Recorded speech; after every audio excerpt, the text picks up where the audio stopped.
L'une de mes citations préférées sur l'ONU vient en fait du premier secrétaire général, Dag Hammarskjöld, qui a dit que l'ONU n'a pas été créée pour nous amener au paradis, mais pour nous empêcher d'aller en enfer. Et c'est précisément ce dont nous avons besoin ici.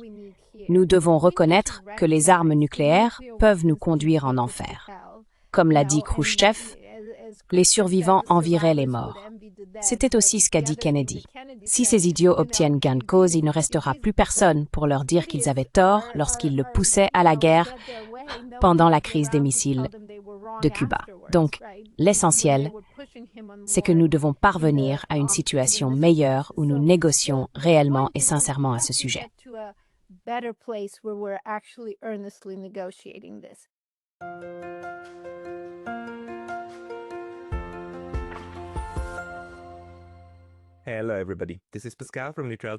Bonjour à tous. Ici Pascal, des études sur la neutralité, et aujourd'hui, je m'entretiens avec la doc Ivana Nikolić-Hughes, directrice de Frontiers of Science et maître de conférence au département de chimie de l'Université Columbia. Ivana est également présidente de la Nuclear Age Peace Foundation et travaille depuis de nombreuses années avec ses étudiants sur les questions de non-prolifération et de désarmement. Et elle est aussi collègue et associée de notre ami commun, le professeur Jeffrey Sachs. Ivana, bienvenue. Merci beaucoup, Pascal. C'est un plaisir d'être avec vous. C'est un plaisir de vous avoir avec nous. Vous travaillez depuis si longtemps sur la question du désarmement et vous vous êtes penché sur la question nucléaire. Peut-être pourrions-nous commencer par comprendre comment vous en êtes arrivé là, car vous êtes chimiste. Pourquoi la chimie? On considère généralement que c'est une affaire de physiciens.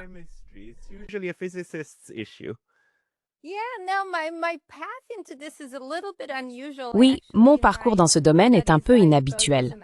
En fait, lors de mes études, aussi bien en licence qu'en doctorat, mes diplômes étaient en génie chimique. Et pour mon doctorat, j'ai travaillé sur quelque chose de totalement sans rapport avec ce sujet, en réalité sur l'évolution, et plus précisément sur la façon dont les protéines ont évolué. Donc l'évolution à l'échelle la plus petite. Mais je me suis intéressée à la question des armes nucléaires à travers l'enseignement, ce qui m'a finalement conduit à mener des recherches dans ce domaine. De fil en aiguille, je me retrouve aujourd'hui à réfléchir davantage aux politiques et à la défense d'un monde sans armes nucléaires. Mais pour expliquer comment ce cheminement s'est fait, j'ai commencé ma carrière d'enseignant il y a environ 15 ans à Columbia.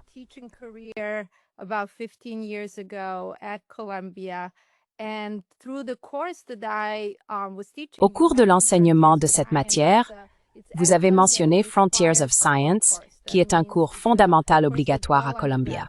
Cela signifie que tous les étudiants de premier cycle du Columbia College doivent le suivre, généralement lors de leur première année. Nous leur enseignons un certain nombre de sujets couvrant différentes disciplines, mais, plus important encore, nous leur apprenons à penser de manière scientifique. Comment analyser des données et des preuves, comment lire des articles scientifiques, comment mener des analyses quantitatives, et ainsi de suite. À l'époque, j'étais déjà mère également. L'un des sujets que nous abordions dans le cours était la physique moderne. Et le professeur, qui par ailleurs est aussi mon mari, je préfère le préciser, mon mari Emmeline, a décidé de donner l'un des cours sur les armes nucléaires.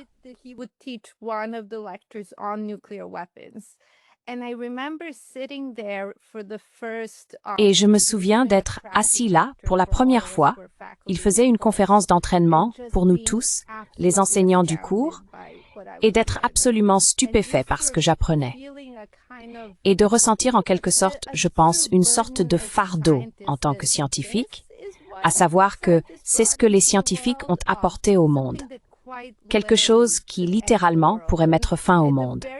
Et en même temps, ce que je voulais vraiment que mes étudiants retiennent, apprennent et retirent du cours, c'était la science comme source d'inspiration.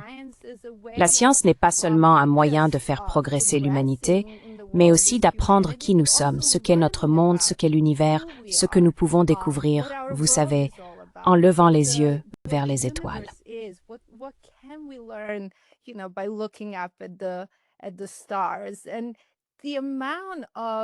Et la quantité d'informations, de connaissances que nous avons accumulées grâce à ce que nous appelons la science, bien sûr, il existe de nombreuses façons d'apprendre sur le monde, mais en se concentrant sur les découvertes et réalisations scientifiques, c'est stupéfiant, c'est phénoménal, c'est merveilleux, c'est inspirant. Et pourtant, cette même science nous a donné les armes nucléaires qui, comme je l'ai dit, pourraient littéralement détruire le monde. Et donc, je pense, et je ne pense pas être le seul, je pense qu'il y a d'autres scientifiques qui, vous savez, tant au cours des 8 décennies de l'ère nucléaire que plus récemment, se sont inquiétés de cette question et ressentent vraiment le besoin d'agir. Mais pour moi, c'est vraiment devenu une part très importante de mon travail.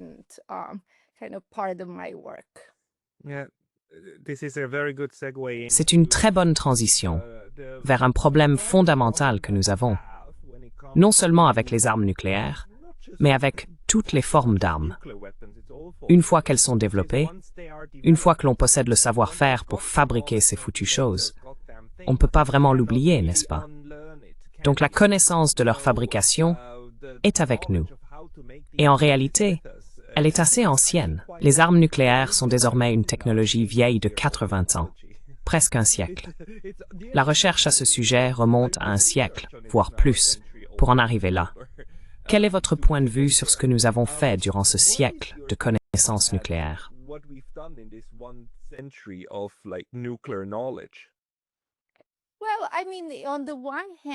Eh bien, d'un côté, c'est incroyable, tout ce que nous avons pu apprendre sur notre univers. Je veux dire, il s'agissait tout simplement d'expériences menées par des gens qui essayaient de comprendre les atomes et les différents éléments au niveau le plus fondamental.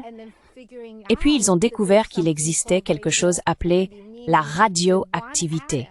C'est-à-dire qu'un atome, cette brique de base de toute la matière qui nous entoure, un type d'atome, ou certains types d'atomes, peuvent se fendre.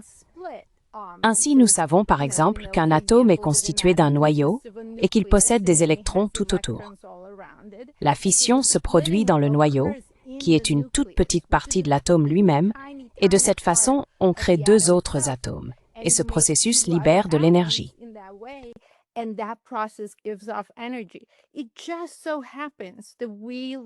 Il se trouve que nous vivons dans un monde où ce processus s'appelle la fission, et nous vivons dans un univers où la fission est possible. Certains atomes ou éléments subissent naturellement la fission, ils se désintègrent naturellement, nous appelons cela la radioactivité. Et certains peuvent être amenés à se scinder et donc à libérer cette énergie. Pour certains scientifiques, cette découverte initiale, cette infime quantité d'énergie issue d'une seule réaction, a été remarquable. Mais lorsque l'on additionne de très nombreuses réactions, en réalité dans une très petite quantité de matière, on peut obtenir beaucoup d'énergie. Cette prise de conscience a immédiatement fait comprendre à certains scientifiques que cela allait d'une certaine manière changer le monde. Maintenant, je voudrais aborder l'idée que, simplement parce que nous avons fait cela, nous sommes désormais condamnés à vivre avec. En réalité, nous ne sommes pas condamnés à cela. Il y a eu d'autres choses que nous avons en un sens désapprises.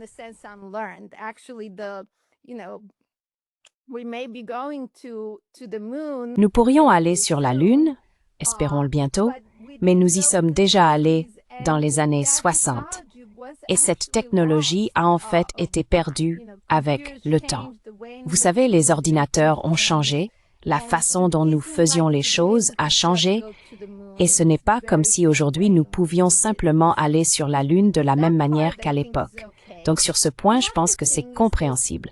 L'autre chose, c'est que ce dont nous avons réellement besoin, c'est d'un engagement à la fois pour interdire et éliminer les armes nucléaires. Et si nous y parvenons, la bonne nouvelle, c'est que ce sont des projets vraiment complexes.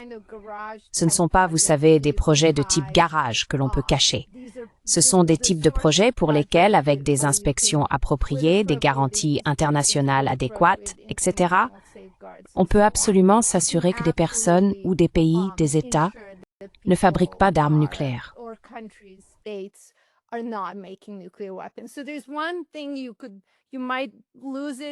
y a donc une chose, on risque de le perdre. L'autre aspect, c'est qu'il faudrait le faire respecter. Bien sûr, il faut réellement la volonté politique d'interdire et d'éliminer les armes nucléaires. Et ce que je pense, je vais faire deux remarques. La première, c'est simplement de comprendre le type de risque que ces armes font peser sur nous. Je vais mettre ça de côté pour l'instant et nous pourrons en discuter dans un instant. Mais l'autre point, c'est de reconnaître qu'en réalité, au cours des 80 années de l'ère nucléaire, nous avons eu de la chance de ne pas avoir eu, après l'explosion Trinity, puis Hiroshima et Nagasaki, il y a eu en fait plus de 2000 autres explosions nucléaires à travers le monde. C'est ce que nous appelons l'ère des essais nucléaires. Mais le terme « essai » est presque injuste car il s'agissait de véritables explosions nucléaires.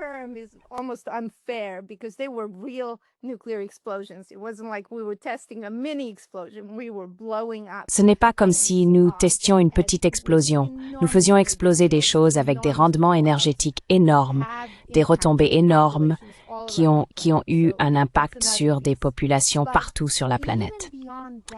Voilà un autre aspect. Mais au-delà de cela, si je dis que nous avons eu de la chance, c'est parce qu'il y a eu de nombreuses occasions où des armes nucléaires auraient pu être utilisées dans des situations adverses, de type guerre. Et ce n'est qu'en 1945 que nous avions 3 armes. Par la suite, au fil des premières années, nous en avons eu de plus en plus. Nous sommes arrivés à plusieurs milliers dans les années 1960 et bien sûr, en 1986, nous avions 70 000 ogives nucléaires. Aujourd'hui, nous en avons 12 500. C'est évidemment bien mieux que 70 000, mais c'est encore suffisant pour détruire la planète. Et au fil de toutes ces décennies, il y a eu tant d'incidents.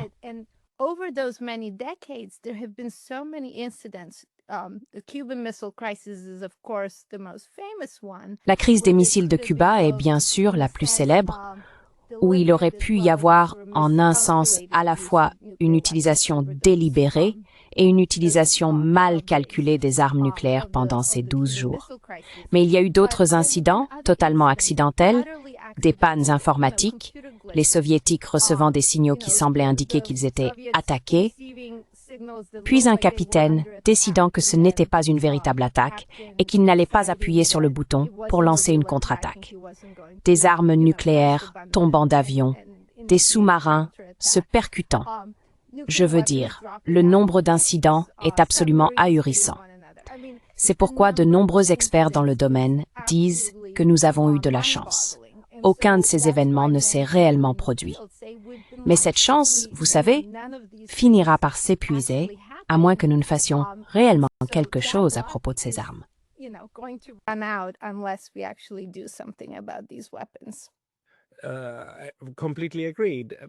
Je suis tout à fait d'accord. Mais c'est aussi une question de politique, n'est-ce pas?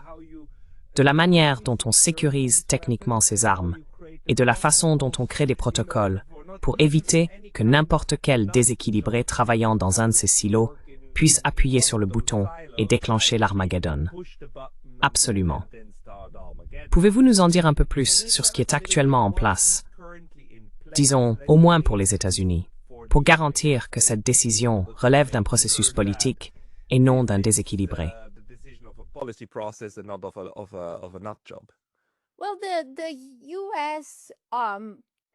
Eh bien, le président des États-Unis détient, comme on le sait, l'autorité exclusive. L'idée est donc que le président américain a le pouvoir unique d'autoriser une frappe nucléaire. Historiquement, la mesure dans laquelle cela a réellement été le cas dans des situations de conflit potentiels, ou bien s'il existe des circonstances dans lesquelles certaines personnes subordonnées au président, des commandants haut placés dans la chaîne de commandement, pourraient avoir la capacité d'initier une frappe, c'est une autre question. On n'a même pas besoin d'un fou. Il suffit qu'un incident se produise. Une fois, une clé à molette est tombée dans un silo de missiles nucléaires, ce qui aurait pu provoquer le lancement de l'ogive.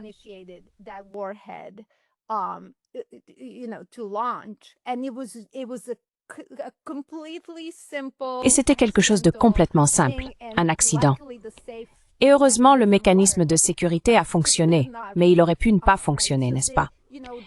Donc, vous savez, le secrétaire général de l'ONU, Antonio Guterres, en 2022, c'était au début de la conférence d'examen du TNP, le traité sur la non-prolifération des armes nucléaires, le 1er août, donc il y a presque 3 ans maintenant, il a en quelque sorte dit, et cela a été cité de nombreuses fois, nous ne sommes qu'à un accident, une erreur de calcul de l'anéantissement nucléaire. Voilà. Et bien sûr, dans le cas des conflits actuels, je vais peut-être simplement les nommer, quels sont les conflits actuels qui impliquent directement ou indirectement des États dotés de l'arme nucléaire?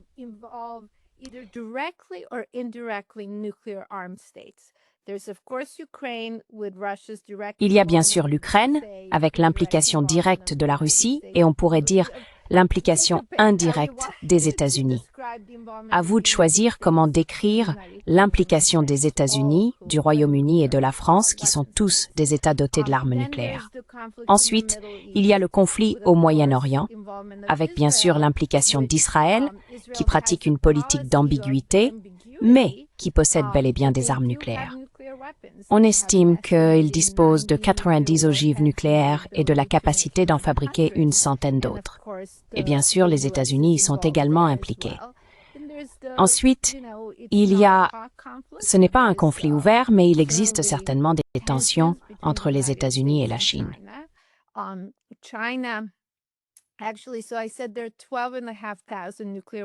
En fait, j'ai dit qu'il y a 12 500 ogives nucléaires dans le monde, dont la majorité est détenue par les États-Unis et la Russie. Chacun d'eux en possède environ 500 à 6 000. Donc, la plupart des arsenaux mondiaux appartiennent aux États-Unis et à la Russie. La Chine arrive ensuite. Elle possédait auparavant environ 300 ogives, mais la Chine a renforcé son arsenal et on estime qu'elle en possède probablement 500. Cela reste bien moins que les États-Unis et la Russie, mais encore une fois, ils augmentent leur arsenal. Ensuite, il y a l'Inde et le Pakistan, que nous avons vu il n'y a pas si longtemps. Ce conflit, bien sûr, les deux États possèdent, je crois, environ 150 ogives chacun.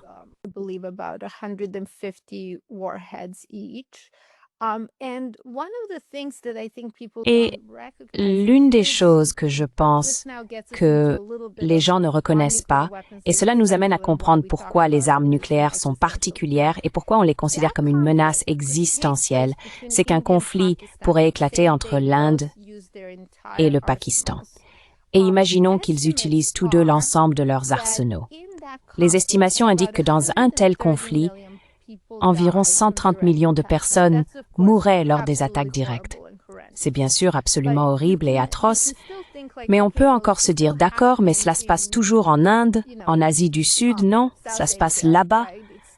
Le fait est que cela aurait un impact sur l'ensemble de la planète.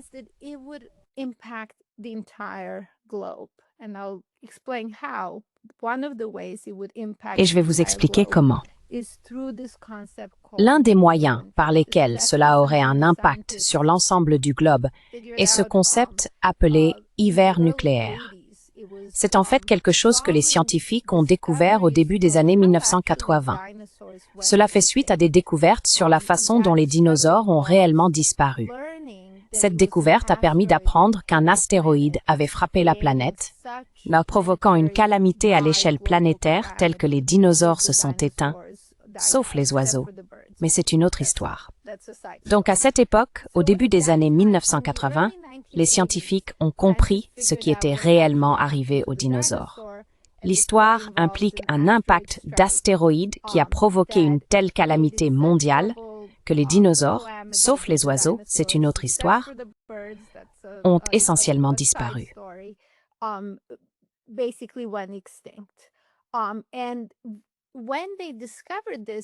Et lorsqu'ils ont découvert cela, ils se sont demandé s'il existait aujourd'hui autre chose qu'un impact d'astéroïde capable de provoquer une telle calamité mondiale sur la planète. Et ils ont réalisé qu'en fait, une guerre nucléaire, dans laquelle de nombreuses ogives seraient utilisées, générant beaucoup d'incendies et de suie, aurait un effet similaire.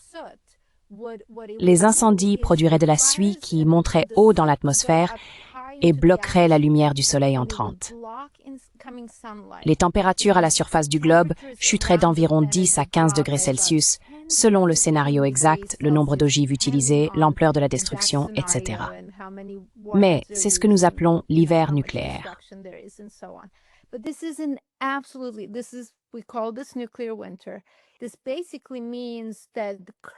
Cela signifie essentiellement, actuellement, la température mondiale est d'environ 15 degrés Celsius. Donc, si les températures baissent de 15 degrés Celsius, cela veut dire que la Terre, en moyenne, est gelée. Ce n'est donc pas une planète sur laquelle beaucoup de nourriture peut pousser, notre agriculture commence à échouer, la nourriture devient rare et les gens commencent à mourir de faim. Et cela se produit vraiment partout dans le monde. Donc, peu importe s'il y a un conflit entre l'Inde et le Pakistan, nous sommes tous affectés. Ou, dans les cas plus dramatiques, les États-Unis et la Russie. Les scénarios simulés dans ce cas sont ceux où les États-Unis et la Russie utilisent environ un tiers de leurs arsenaux actuels.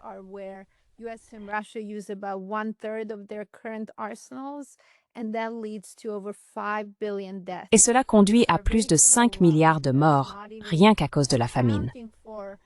Et cela ne prend même pas en compte les morts directes, qui, dans ce scénario, représentent environ 360 millions de personnes tuées lors des attaques directes. Et cela ne prend pas en compte les radiations. C'est un autre impact. Et ce scénario implique non seulement un hiver nucléaire et une famine nucléaire, mais aussi la destruction de la couche d'ozone. Parfois, on entend dire « Oh, en cas d'hiver nucléaire, il vaut mieux être en Nouvelle-Zélande. » Eh bien, devinez quoi?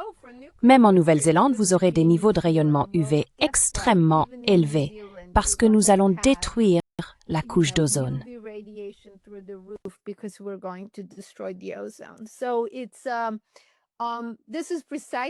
C'est précisément pour cette raison, j'y ai fait allusion un peu plus tôt, que nous parlons de cette question comme étant existentielle. Ce n'est pas une exagération. Il ne s'agit pas, vous savez, de choses que les gens... Autrefois, l'hiver nucléaire était qualifié de tactique communiste. Cela n'a rien à voir avec le communisme. Il s'agit de travaux scientifiques menés depuis des décennies. Et en particulier, la recherche sur l'hiver nucléaire est devenue beaucoup plus précise. Notamment parce que nous avons développé ces modèles climatiques pour des raisons évidentes. Comprendre le changement climatique. Et c'est grâce à ces nouvelles études que nous pouvons désormais comprendre l'hiver nucléaire de manière très très fine et détaillée.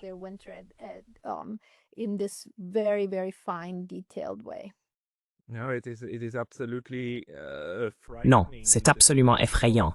Le genre d'avenir qui pourrait alors durer de nombreuses décennies, voire des siècles, n'est-ce pas? Une fois que ces particules très fines sont dans l'air. Mais l'une des choses que nous n'avons pas vues, malgré toute l'escalade des 80 dernières années, c'est que personne n'a jamais plus porté une guerre au niveau nucléaire. Même aujourd'hui, alors que nous connaissons la pire escalade, je dirais pire qu'à la plupart des moments de la guerre froide, personne jusqu'à présent, y compris Israël, n'a franchi l'échelon nucléaire de l'escalade. Parce que même dans ce contexte, il y a des gens qui soutiennent, vous savez, qu'on pourrait mener une petite guerre nucléaire. Juste quelques missiles tactiques, n'est-ce pas? Pas stratégiques, pas les grosses explosions, juste les petites, celles qui étaient pratiquées dans le Nevada dans les années 50 et 60, où l'on faisait une petite détonation nucléaire et où l'on entraînait même les soldats à marcher vers elles, pour qu'ils n'aient pas peur et ne soient pas effrayés par ces choses-là. Ils l'ont fait. Ils l'ont fait. Ils l'ont fait. Ces gens l'ont fait. Arthès, je sais qu'ils l'ont fait. Et ils se sont très malades sur l'équation. Oui, mais il y a des gens qui soutiennent qu'on pourrait expérimenter des armes nucléaires tactiques sur un champ de bataille. Non? Une belle petite guerre expérimentale, comme en Ukraine, n'est-ce pas? Il y a des personnes qui raisonnent dans ces termes maniaques. Mais même dans ce cas, les menaces sont énormes, non?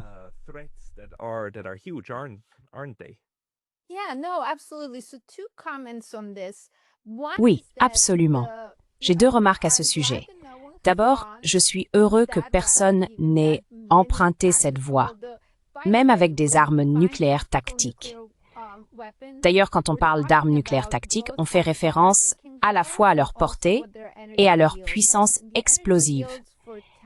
Et la puissance des armes nucléaires tactiques peut aller jusqu'à 50 kilotonnes. Hiroshima, c'était 15 kilotonnes. Donc ce ne sont pas vraiment de petites bombes nucléaires. Ce sont des bombes extrêmement destructrices. Ces bombes causeront énormément de morts et de destruction, quelle que soit la manière dont on les utilise. Mais ce que je veux souligner, c'est que les simulations de guerre qui sont régulièrement menées à Washington et probablement ailleurs montrent, et ce n'est pas seulement le résultat de quelques simulations,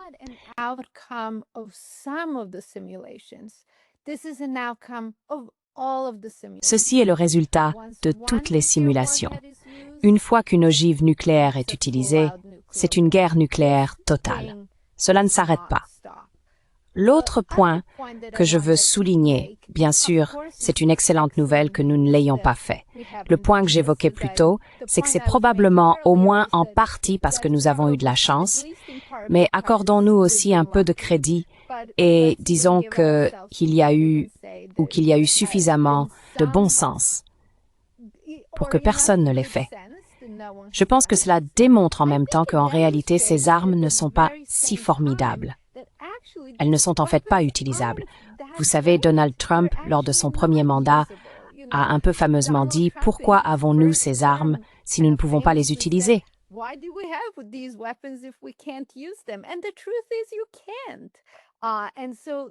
Et la vérité, c'est que vous ne pouvez pas. Donc cet argument selon lequel nous devons maintenant les moderniser, que les États-Unis 2000 milliards de dollars selon les estimations actuelles, 2000 milliards, une somme colossale, pour moderniser des armes que nous prévoyons et espérons ne jamais utiliser, est absolument, en réalité, absurde. Il vaudrait bien mieux s'asseoir et trouver une voie pour que les États dotés de l'arme nucléaire désarment. Je sais que vous me parlez depuis le Japon. J'étais à Nagasaki l'été dernier et j'ai souligné que le Japon et les États-Unis, pour des raisons très différentes, ont selon moi vraiment la responsabilité de montrer la voie au monde en matière de désarmement.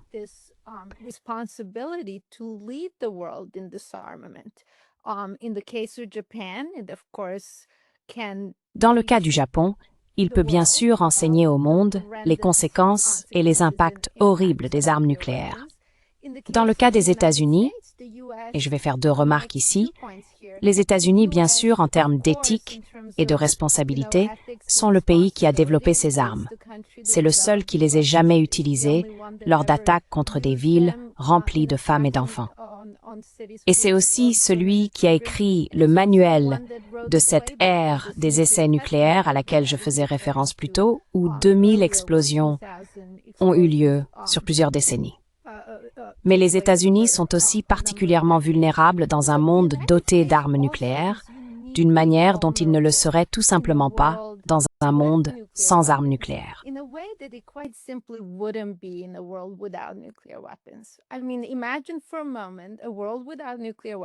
Je veux dire, imaginez un instant un monde sans armes nucléaires. Qui attaquerait les États-Unis? Vous savez, avec les océans et l'armée conventionnelle. J'ai entendu, comme vous l'avez mentionné, notre ami commun Jeffrey Sachs, j'ai entendu Jeff dire que les États-Unis pourraient être le pays le plus sûr de l'histoire du monde, mais cela nécessiterait un véritable désarmement. Donc je pense encore une fois, étant donné que je parle depuis les États-Unis et que vous parlez depuis le Japon, que ce sont, selon moi, les deux pays clés qui doivent réellement assumer cette responsabilité pour garantir un monde sûr et s'assurer que les générations futures auront un monde dans lequel vivre.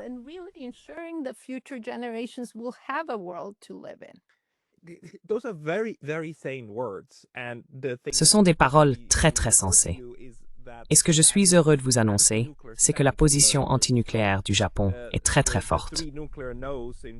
Les 3 non-nucléaires dans la doctrine de politique étrangère du Japon sont extrêmement fermes, surtout parce que la population est tellement opposée au nucléaire en raison de ce qui s'est passé et de l'expérience vécue il y a 80 ans.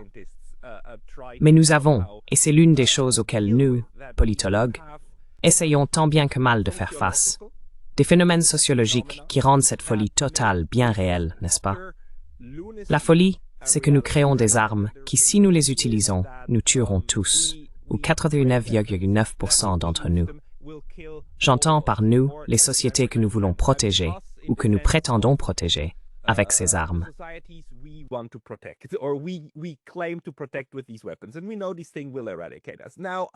Et nous savons que cette chose nous éradiquera.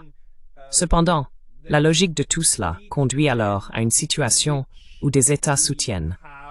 Il vaut mieux que ce soit moi qui détienne ce pouvoir et pas l'autre, car cela garantit que je sortirai toujours vainqueur, n'est-ce pas? Personne ne peut m'attaquer. Et nous avons vu la fin horrible de cette logique tout récemment, lorsque les États-Unis ont décidé d'attaquer effectivement une installation nucléaire en Iran, un État non doté de l'arme nucléaire. Et ainsi, cet État non doté de l'arme nucléaire a été attaqué par deux États dotés de l'arme nucléaire qui ont déclaré « Nous pouvons posséder cela parce que nous sommes les bons et vous êtes les méchants. Et vous ne pouvez pas l'avoir. »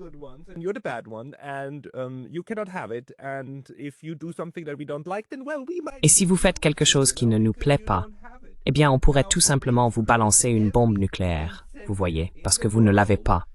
Cela crée donc toutes les incitations possibles pour que l'Iran obtienne cette arme.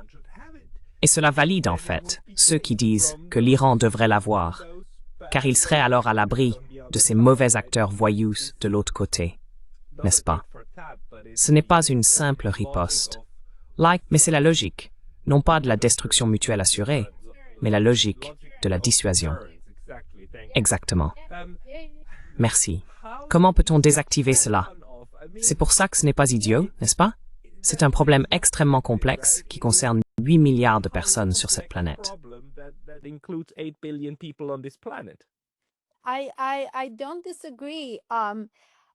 Je ne suis pas en désaccord.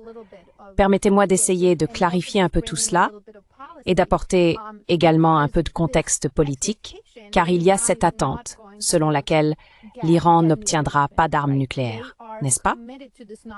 Ils se sont engagés en faveur de la non-prolifération par leur participation au traité sur la non-prolifération des armes nucléaires. Mais ce qu'il faut savoir à propos de ce traité, qui a été négocié en 1968 et est entré en vigueur en 1970, c'est actuellement l'un des plus grands accords internationaux, tout simplement, avec 183 États parties. Cela inclut certains États observateurs, en plus des États membres de l'ONU.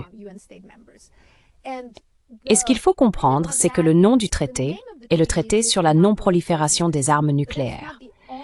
Mais ce n'est pas la seule chose que ce traité est censé apporter au monde, ou qu'il aurait dû apporter au fil de ces nombreuses années, 5 ans cette année, c'est aussi le désarmement.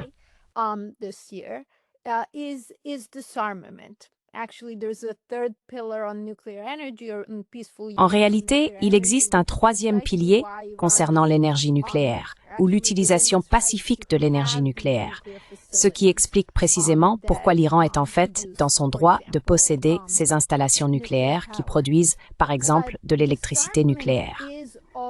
Mais le désarmement est également une obligation du TNP, le traité sur la non-prolifération des armes nucléaires. Et d'une certaine manière, il y a toujours eu une logique à cela, n'est-ce pas? Vous ne devez pas obtenir d'armes nucléaires, donc vous êtes des États non dotés de l'arme nucléaire. Vous n'obtenez pas d'armes nucléaires, nous évitons ainsi toute nouvelle prolifération. Mais nous, de notre côté, et au moment où ce traité a été négocié, Israël possédait déjà des armes nucléaires, mais n'a jamais adhéré au traité et n'a de toute façon pas été reconnu par celui-ci. 5 pays étaient reconnus par ce traité. Les États-Unis, à l'époque l'Union soviétique, aujourd'hui la Russie, le Royaume-Uni, la France et la Chine.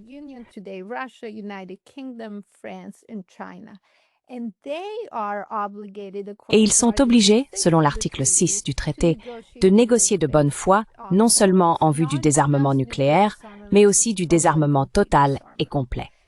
L'idée donc, c'est que si ces 5 États dotés de l'arme nucléaire continuent d'affirmer que les armes nucléaires assurent leur sécurité, Alors pourquoi interdire à tous les autres pays d'être en sécurité, n'est-ce pas?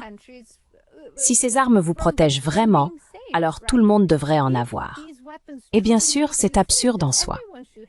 D'un autre côté, si vous commencez à poursuivre sincèrement le désarmement, cela devient un mécanisme de renforcement pour la non-prolifération.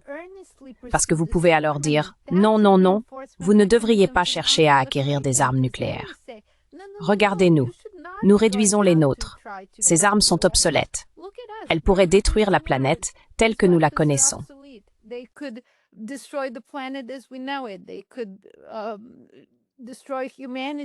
Ils pourraient détruire l'humanité telle que nous la connaissons. Nous voulons de toute façon nous en débarrasser. Donc, en réalité, en tant que traité, il a toujours été conçu pour que ces deux aspects aillent de pair. Je veux dire, je ne sais pas. Je pense qu'on pourrait dire d'une certaine manière que cela n'a été exagéré que ces dernières années, lorsque par exemple, certains États, comme le Royaume-Uni, n'appellent même pas les armes nucléaires qu'ils possèdent leur arsenal nucléaire. Ils l'appellent leur force de dissuasion nucléaire, comme s'il n'y avait pas d'armes. Il s'agit en réalité d'un arsenal d'armes nucléaires.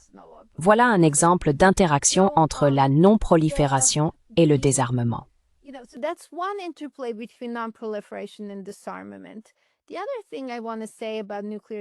L'autre chose que je veux dire à propos de la dissuasion nucléaire, et j'en parle assez souvent avec des diplomates, c'est que lorsque je dis quelque chose comme « Vous savez, la dissuasion nucléaire pourrait échouer », ils répondent toujours « Eh bien oui, mais vous savez, enfin oui, ça pourrait échouer. » Et puis, quand je demande « Et ensuite, qu'est-ce qu'on fait alors ?» Ils disent « Oh non, mais ça n'arrivera pas, n'est-ce pas ?» Donc, tout le monde, à un certain niveau, reconnaît que la dissuasion nucléaire pourrait échouer. Et cela pourrait arriver pour de nombreuses raisons, y compris des accidents stupides ou des scénarios vraiment insensés. Par exemple, voulez-vous vraiment faire confiance à chaque dirigeant des 9 États dotés de l'arme nucléaire? Voulez-vous vraiment confier l'avenir de l'humanité aux mains de quelqu'un comme Kim Jong-un, par exemple? Je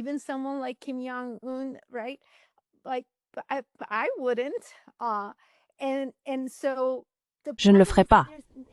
Et donc le problème, c'est qu'il n'y a jamais eu de plan B. Il y a toujours eu une sorte de raisonnement absurde selon lequel nous pourrions gagner une guerre nucléaire. C'était certainement vrai dans les années 60, c'était certainement vrai lorsque JFK se battait contre son comité exécutif et ses généraux qui poussaient à la confrontation, à la guerre à Cuba, et qui croyaient probablement réellement que nous pouvions gagner une guerre nucléaire. Bien sûr, aucun d'entre nous ne serait ici si leur argument avait prévalu. Il n'y a pas de plan B. Et c'est vraiment là le cœur du problème. Voulons-nous, comme JFK, puisque je viens de mentionner, continuer à vivre sous l'épée de Damoclès? Vous savez, combien de temps encore avant que la menace ne se réalise?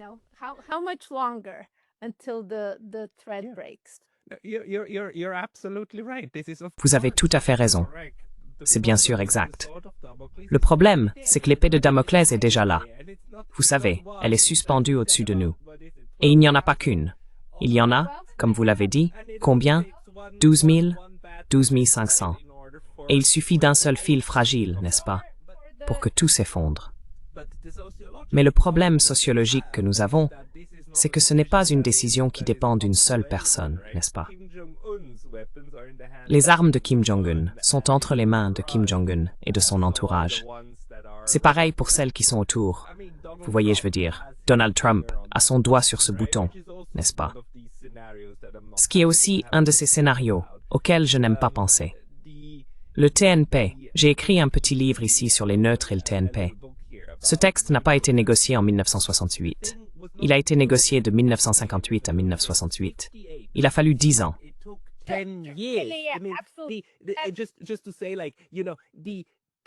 Juste pour dire, vous savez, la quantité de négociations nécessaires pour parvenir à un traité historique comme celui-là et à une entente mondiale, y compris un mécanisme comme l'AIEA, ce sont des négociations titanesques, de véritables entreprises diplomatiques d'envergure, qui ont eu lieu à une époque où la guerre froide était en fait dans une phase plus ou moins gérable. On peut aussi constater que durant cette période, une alliance étrange s'est soudainement formée parce que les membres du P5 ont commencé à avoir des intérêts communs. Ils voulaient l'arme pour eux-mêmes, mais pas pour les autres. Donc ils ont en réalité commencé à coopérer entre eux. On voit alors apparaître des mécanismes politiques et sociologiques vraiment étranges.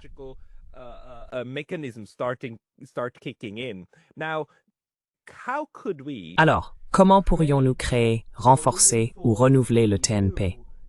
Parce que ce que nous avons aussi appris du TNP, c'est que le pilier de la non-prolifération, cette idée de « gardons le club aussi restreint que possible », celui-là fonctionnait plus ou moins. Fragile, mais il fonctionnait. Je veux dire, nous sommes toujours à un nombre d'États à un chiffre, non? Nous sommes passés de 5 à 9. Absolument. Ce n'est pas parfait, mais c'est mieux que ce qui était prévu à l'époque. 30, 40 d'ici les années 1980, n'est-ce pas? Bien mieux. La Suisse avait un réacteur à eau lourde. La Suisse voulait une bombe. Ils y ont renoncé. Pour différentes raisons. Mais la Suède aussi. D'autres également. Donc, un succès partiel. Mais l'autre pilier, celui du désarmement, n'a jamais fonctionné.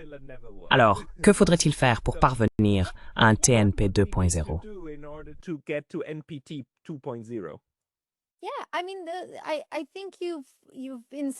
Oui, je veux dire, je pense que d'une certaine manière, vous avez vous-même soulevé le point. Le premier, le TNP, n'est-ce pas, a été un effort diplomatique colossal. Même cela, en termes de ressources humaines et financières, représentait probablement une fraction de ce que tous ces pays dépensent pour leur armée, tant en investissement humain que financier, n'est-ce pas? Donc d'un côté, je pense qu'il faut vraiment faire beaucoup mieux en matière d'investissement dans la diplomatie, dans la construction de liens, dans l'instauration de la confiance entre les États. L'ONU, à mon sens, fait un travail remarquable à cet égard, mais c'est encore bien trop limité pour pouvoir réellement offrir exactement ce que nous attendons d'elle.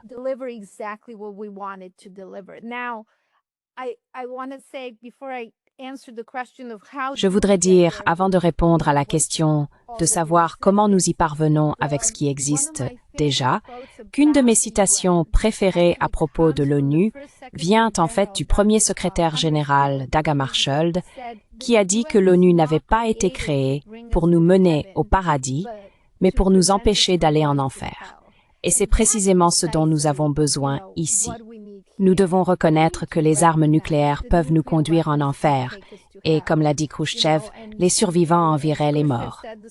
C'était l'autre chose que Kennedy a dite, si ces idiots obtiennent gain de cause.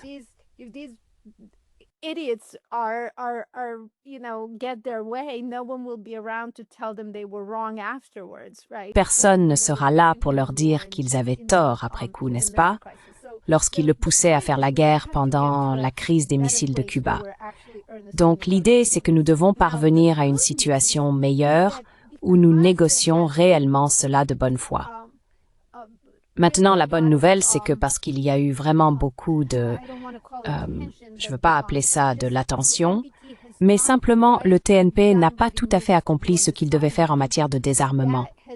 Cela a motivé des États, principalement du Sud global, mais en réalité, vu le nom de vos études sur la neutralité, il s'agit vraiment d'un effort des pays neutres pour aboutir à un autre accord international qui interdirait et éliminerait effectivement les armes nucléaires.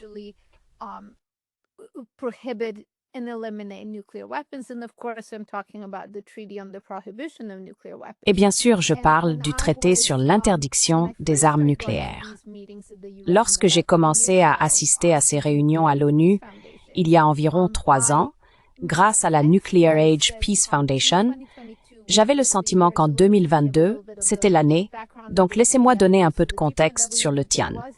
Le TIAN a été négocié, mais vous avez raison, ces processus prennent des années. Disons donc que les documents finaux ont été négociés en 2017. Le traité est entré en vigueur en janvier 2021 et sa première réunion des États parties s'est tenue à Vienne en juin 2022. Ensuite, en août, le TNP a en fait tenu sa 10e conférence d'examen.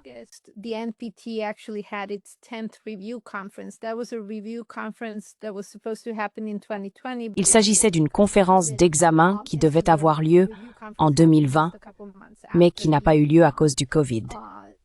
La conférence d'examen s'est donc tenue seulement quelques mois après la première réunion des États parties au TPNW.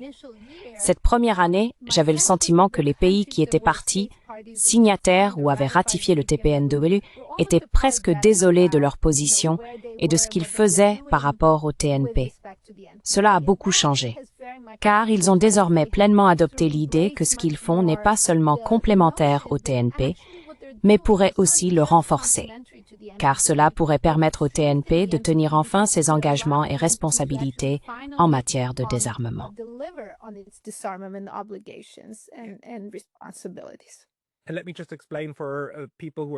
Permettez-moi d'expliquer pour les personnes qui écoutent et qui ne sont pas familières avec cette discussion.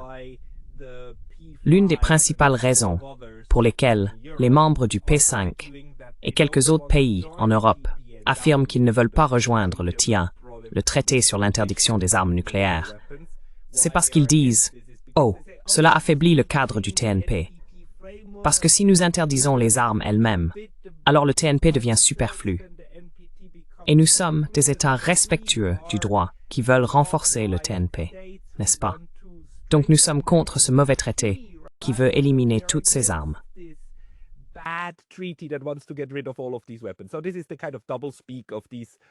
C'est donc ce genre de double discours que tiennent ces pays, en particulier les États-Unis et l'Europe en ce moment, pour expliquer pourquoi ils ne veulent pas rejoindre le TPNW. Le TPNW représente en réalité l'une des premières fois où des pays du Sud global, pas exclusivement, puisque l'Autriche en fait aussi partie, mais des pays neutres et du Sud global essaient de l'imposer aux États dotés de l'arme nucléaire, en leur disant qu'ils doivent y renoncer. Vous êtes les mauvais élèves. Et nous avons plus de 50 ratifications, ce qui est le nombre requis au niveau de l'ONU pour qu'il ait une portée mondiale.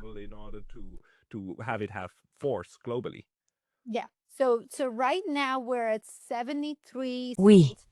Donc, à l'heure actuelle, nous avons 73 États parties et 25 autres signataires. En gros, la moitié des États membres de l'ONU ont rejoint le traité. D'autres signatures et ratifications sont en cours. Et c'est vraiment la moitié du monde qui dit non seulement « Vous avez été les mauvais élèves et vous n'avez pas rempli vos obligations », mais en même temps, nous avons respecté notre part du marché, c'est maintenant à vous de respecter la vôtre. Et vous devez respecter votre part du marché non seulement parce que c'est dans le TNP, mais aussi parce que ce que vous faites nous affectera. Nous pourrions être l'Afrique du Sud.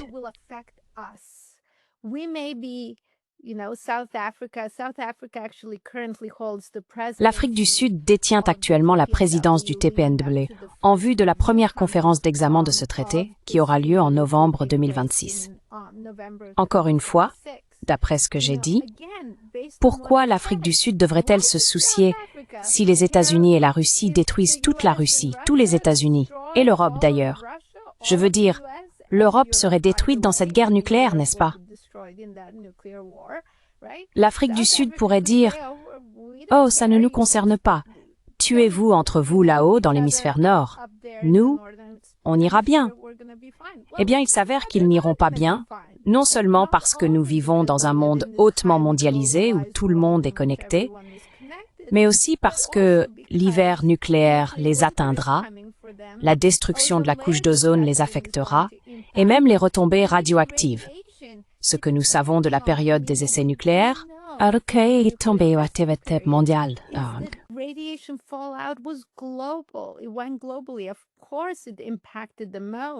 Cela s'est propagé à l'échelle mondiale. Bien sûr, ce sont les communautés et les régions les plus proches qui ont été le plus touchées, mais cela a en réalité concerné toute la planète. Pour revenir à notre conversation initiale sur la science et son rôle, il est désormais bien établi que le plutonium sera le marqueur de l'Anthropocène. Le plutonium, issu des essais nucléaires, restera en effet comme une sorte de trace de ces essais insensés que nous avons réalisés. Nous avons aussi C14, le carbone 14, un isotope du carbone présent dans l'atmosphère. Et nous pouvons dater des objets parce que tout ce carbone 14 a été produit lors des essais nucléaires.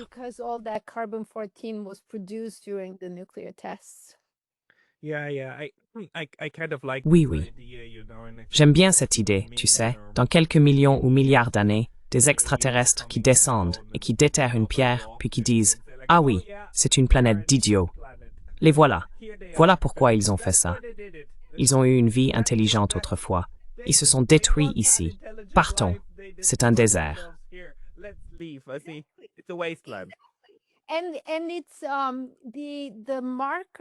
Et c'est le marqueur. Un tel marqueur existe pour cet astéroïde qui a en fait révélé l'astéroïde responsable de l'extinction des dinosaures. C'est le marqueur de l'iridium. C'est l'iridium provenant de l'astéroïde que l'on peut voir dans les archives géologiques partout dans le monde. Oui, exactement. Et c'est mondial. Et puis le plutonium, 66 millions d'années plus tard, voici les humains avec le plutonium, qui est un isotope entièrement artificiel. Le plutonium n'existe pas naturellement. Nous l'avons fabriqué, nous avons trouvé un moyen de le produire, et nous l'avons déposé partout sur la planète.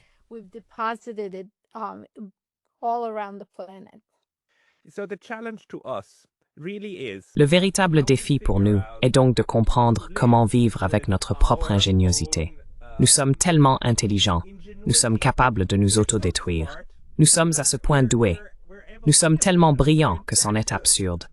Mais c'est le problème auquel nous faisons face. Ivana, nous approchons de l'heure d'émission.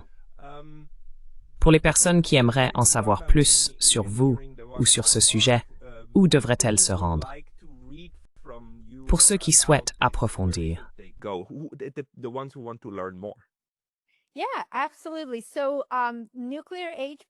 Oui, absolument. Alors, la Nuclear Age Peace Foundation, notre site web est wedgingpeace.org. Vous pouvez y voir toutes sortes de vidéos, trouver des articles et découvrir nos événements ainsi que ce que nous faisons à l'ONU et ailleurs, et vraiment vous informer sur ce sujet. Il existe de nombreuses autres organisations et nous faisons partie de la campagne internationale pour l'abolition des armes nucléaires, ou ICAN, qui a reçu le prix Nobel de la paix en 2017 pour les négociations du TPNW. C'est bien sûr aussi une excellente ressource. Et puis dans les bonnes nouvelles, il y a eu le prix Nobel de la paix décerné à Nihon Dankyo en décembre dernier, donc c'est une autre ressource. Allez écouter M. Terumi Tanaka parler de son expérience.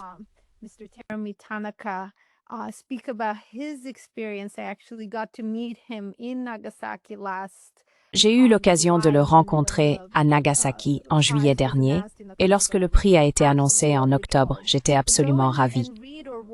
Mais allez lire ou regarder son discours à Oslo lors de la remise du prix Nobel de la paix, ce que cela représentait.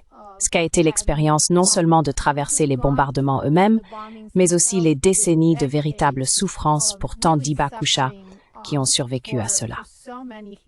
Aujourd'hui, ceux qui sont encore en vie étaient tous des enfants au moment des bombardements, et ce que cela a signifié pour eux. Et c'est ce que je veux souligner ici. Je parlais de ces retombées mondiales. Je parle maintenant du fait que ces Hibakusha, c'est pas simplement quelque chose dont ils ont souffert puis ils se sont rétablis et tout est redevenu normal.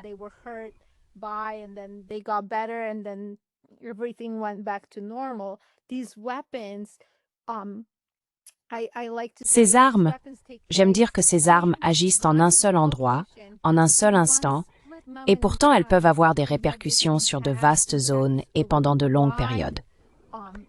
Et en fait, pas seulement sur la durée de vie d'un être humain, comme un Hibakusha, mais certains de ces isotopes, par exemple, il existe des isotopes de plutonium dont la demi-vie est de 24 000 ans. Cela signifie que ces isotopes resteront dans l'environnement pendant des centaines de milliers d'années. Ainsi, vous savez, les armes nucléaires sont des armes très particulières, et nous devons faire quelque chose de tout aussi particulier pour garantir qu'elles ne puissent pas détruire la planète. Et cette chose particulière, c'est de les interdire et de les éliminer.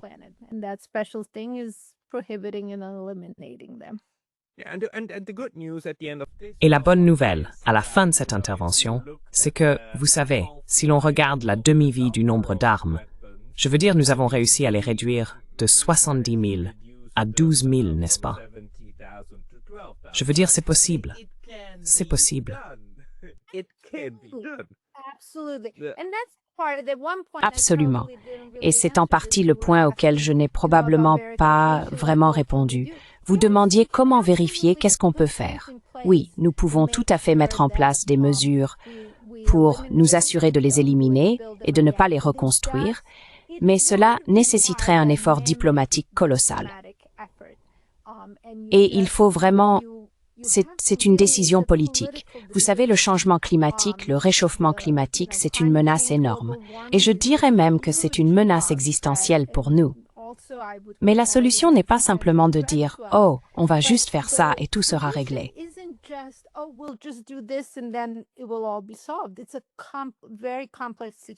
C'est une situation très complexe. Il s'agit d'une décision politique à prendre pour éliminer.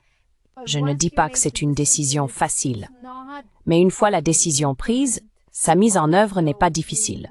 Nous devons donc rassembler la volonté politique, et vraiment nous devons avoir une bien meilleure conscience de ce qui est en jeu.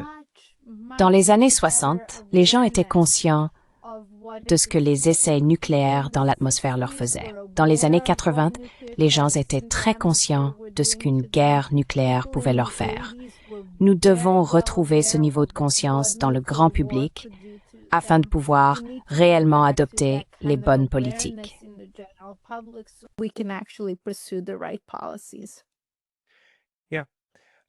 Oui, j'ai encore beaucoup de choses dont j'aimerais te parler, mais je préfère terminer sur une note joyeuse. Je préfère finir sur une note positive, ce qui n'arrive pas très souvent. Je suis d'accord. Je suis toujours celle qui annonce la catastrophe. Non, nous allons en rester là.